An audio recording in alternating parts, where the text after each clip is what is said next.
Bonjour. Vous êtes délégué national du syndicat de police Unité SGP-FO. Vous serez partie civile au procès de l'attentat de Magnanville qui s'ouvre tout à l'heure à 10 heures. On va en parler dans un instant, mais d'abord, on va revenir sur cette image très commentée ce week-end lors de la manifestation dite contre les violences policières à Paris. Un véhicule de police a été la cible de manifestants à coups de projectiles, de barres de fer. L'un des policiers est sorti de la voiture, a mis en joue les manifestants. Alors les trois policiers à bord du véhicule ont été légèrement blessés. Une enquête a été ouverte pour violence volontaire sur personne dépositaire de l'autorité publique.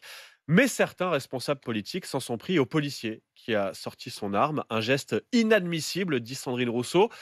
Vous auriez fait la même chose que votre collègue dans les mêmes circonstances? Très probablement, on n'est pas là pour juger l'action d'un policier qui a 0,10% de seconde pour réagir. Lorsque chacun d'entre nous a ensuite la possibilité de le commenter bien au chaud ou sous la clim, sans le stress que les collègues ont subi. Je trouve que de la part de Madame Rousseau, c'est assez culotté. Je rappelle juste qu'il y a quelques mois, on a vu des images d'elle qui intervient dans le cadre d'une bagarre sur laquelle elle est tombée de manière très hasardeuse. Mmh. Et qu'est-ce qu'elle a exercé? Qu'est-ce qu'elle a fait? Elle a exercé des violences. Vous savez, elle a frappé un taxi ou en tout cas un conducteur, justifiant que du coup cet usage de la force était légitime pour pouvoir séparer les protagonistes. Madame Rousseau a donc découvert l'usage de la force légitime. Et alors, est-ce qu'il fallait interdire cette manifestation? La semaine dernière, sur RMC, Gérald Darmanin disait que c'était au préfet de prendre leurs responsabilités. Visiblement, le préfet de police de Paris a jugé que cette manifestation pouvait se dérouler dans le calme.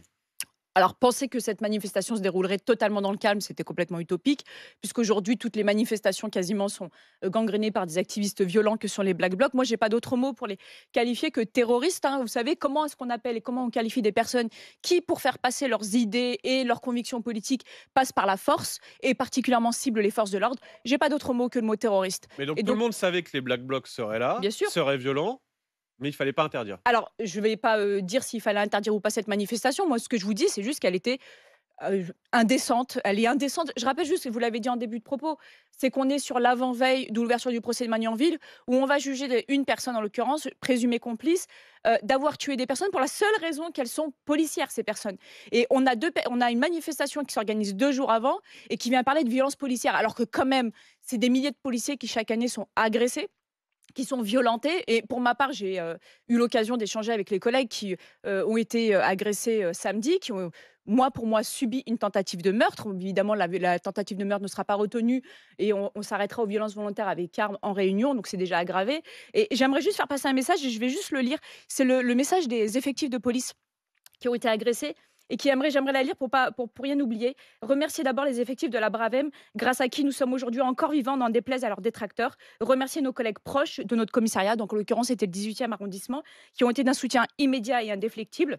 Et puis pareillement pour notre hiérarchie, comme quoi ça compte le soutien de la Mmh. hiérarchie, ça c'est mon propos, l'ensemble des représentants politiques tels que Monsieur Nunez et enfin l'intégralité du peuple français Et qui nous soutient et nous avons à cœur de revenir très on va rapidement préciser exercer notre métier. qu'une enquête a été ouverte, des personnes ont été placées en garde à vue. On suivra évidemment. Après, Linda Kebab, vous utilisez le terme de terroriste pour qualifier les manifestants. Non, je vais de pas ce- parler des manifestants. Là, vous pouvez pas me faire dire ce Les que j'ai pas Black dit. Blocs, en tout cas, Oui, ou bah, les comment vous manifestants, les bah, casseurs qui s'en sont OK. pris aux policiers. Non, Je ne sais pas si le terme est le bon, parce que justement, j'aimerais qu'on parle je d'un vais vous véritable expliquer. dossier terroriste, et vous en Non, parliez, mais de Magnanville. vous émettez votre avis, donc moi je vais vous donner des éléments factuels.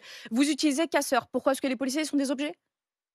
Non, mais c'est le Ah terme qu'on bah, utilise quand des gens attendez, s'en prennent violemment aux biens ou aux donc personnes, si en tout cas. quelqu'un vous Non, mais frappe au motif de votre profession, mais on dit que c'est un casseur? Non, non. on dit que c'est une personne qui a exercé des violences On au va pas motif de la débattre profession. sur ce mot, et j'aimerais Factuellement. justement qu'on parle Factuellement, ils de utilisent ce la violence procès, pour faire justement, passer leurs idées. ce procès autour pour terrorisme, qui s'ouvre aujourd'hui, le procès de l'attentat de Magnanville. Alors, dans le box des accusés, il y aura un homme, Mohamed Lamine Abérouz. Il est accusé en fait d'avoir été sur place, d'avoir été complice du terroriste qui a été abattu par le raid, la Rossi.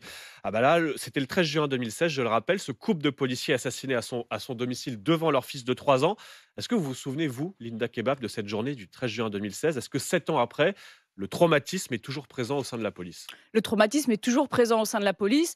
Je suis rentrée dans la police en 2006 et déjà à l'époque, on nous conseillait de ne pas habiter sur la circonscription d'exercice ou aux alentours immédiats et d'éviter les quartiers difficiles où potentiellement les délinquants, les criminels pourraient discuter entre eux et nous détroncher, en grosso modo, pour nous donner notre identité. Ce qui nous a toujours paru assez évident, c'est de pouvoir habiter dans des lieux qui ne sont pas touchés particulièrement par la délinquance. Et c'est ce qui semblait être le cas Hmm. cette fois-ci.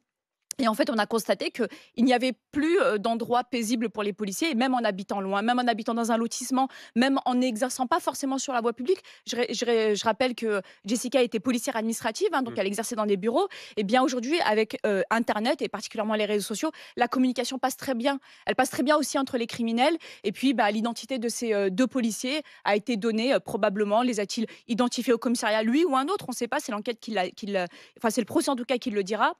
Mais c'est une manière de dire, aujourd'hui, les policiers sont traumatisés et disent: «Nous ne sommes plus à l'abri nulle part. Dans l'exercice de nos fonctions, nous savons que nous sommes confrontés à la violence et potentiellement au risque de mort, mais nous le sommes aussi sous les yeux de nos enfants, sous nos toits, dans nos foyers, parce que nous sommes policiers par des personnes qui nous touchent pour faire Mmh. passer leurs Mais idéologies, qui nous touchent via la il y violence. a eu des Ça s'appelle mesures, des hein, au lendemain terroristes». de cet attentat. Le port d'armes est autorisé en dehors des heures de service. Le nom des fonctionnaires de police peut être anonymisé dans certaines procédures, notamment les dossiers terroristes. Vous demandez à aller plus loin, c'est ça? Qu'on anonymise les policiers dans toutes les procédures? Alors nous, c'est notre revendication syndicale, hein, c'est l'anonymisation dès le début. Il faut savoir que, fonction publique, oblige, les jeunes qui passent aujourd'hui le concours de gardien de la paix, les résultats des concours sont, publiés sur internet. Donc c'est-à-dire pas encore policier et déjà, Mmh. publié. Et puis, la question de l'anonymisation telle que vous l'évoquiez, en réalité, elle n'est pas appliquée. Pourquoi? Parce qu'on a des technocrates qui ont élaboré un logiciel de rédaction de procédure qui techniquement ne prévoit pas cette anonymisation possible. Donc les policiers n'ont pas la possibilité Mais technique de le faire. justement, cette question, c'est très intéressant. Aujourd'hui, il y a plus de fierté d'être policier, on a l'impression quand on vous écoute. Au contraire, on veut absolument le cacher au maximum, quoi. On veut pas que ça se sache autour de nous qu'on est policier. Eh bien, avant, le policier, vous savez, c'était un notable de la cité. C'est-à-dire, il y avait, le maire, le prêtre, le policier, c'était, les acteurs de la cité, de la ville, du village, du quartier. Aujourd'hui, c'est pas un manque de fierté, on est fiers d'exercer notre métier. On est fiers de permettre, à notre démocratie de pouvoir s'exercer, mais par contre, on en a peur et malheureusement, nous avons, et je vous le dis très sincèrement, sentiment profond que les institutions ne nous protègent pas. Je vous rappelle juste que des magistrats samedi ont manifesté Mmh. contre les policiers. Juste un mot. Aujourd'hui, vont être jugées les personnes qui ont exercé ces violences volontaires contre les collègues samedi. Mmh. Est-ce qu'on est en droit de demander quelle est leur appartenance syndicale pour savoir quelle va être leur position et leur décision de justice? C'est une question que les policiers se posent et c'est une question qu'il faut poser aussi aux téléspectateurs. Ah ben, on suivra évidemment, mais surtout on va suivre ce procès, hein, de l'attentat de Magnanville qui s'ouvre aujourd'hui. Vous y serez en tant que Oui, partie civile. Je vous remercie Linda Kebab merci à vous. du syndicat de police Unité SGPFO d'être d'abord passée par le studio d'RMC ce matin. L'ancienne rectrice du rectorat de Versailles a présenté ses excuses après ce qu'on avait appelé l'affaire du courrier de la honte. Oui, et qui est en train de devenir l'affaire des courriers de la honte, Mmh. puisqu'il y en a eu au moins 2 et sans doute beaucoup plus. Le premier courrier, révélé par BFM TV, est celui qu'avaient reçu les parents de Nicolas, cet adolescent qui s'est suicidé début septembre. Ses parents avaient signalé qu'il était victime de harcèlement. Pour toute réponse, ils avaient reçu une lettre de menace du rectorat, les enjoignant en termes froids et administratifs de cesser de remettre en cause le travail des enseignants. C'est donc cette lettre que Gabriel Attal avait qualifiée de courrier de la honte.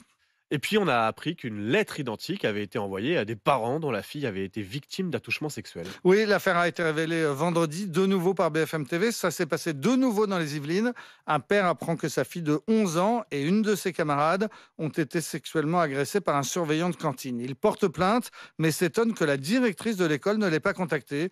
Il cherche à la joindre au téléphone, mais n'y parvient pas. Il finit par se rendre à l'école et il a, avec cette directrice, un bref entretien qui se passe mal. Il contacte ensuite le rectorat pour se plaindre et en guise de réponse, eh bien, il reçoit le même type de lettre que les parents de Nicolas avec cette phrase: je vous enjoins d'adopter désormais une attitude constructive et respectueuse envers le personnel de l'éducation nationale. Aussitôt cette histoire révélée, le ministre de l'Éducation nationale a de nouveau condamné fermement les termes de ce courrier en précisant qu'il y en avait d'autres. Le Mmh. communiqué du ministère précise: plusieurs courriers de ce type ont été envoyés par le rectorat de Versailles à plusieurs familles. Et l'ancienne rectrice de l'Académie de Versailles a finalement décidé de prendre la parole pour s'expliquer. Oui, elle s'appelle Charline Havanel. C'est une rectrice au parcours atypique puisqu'elle a été énarque et qu'elle est passée par le ministère des Finances.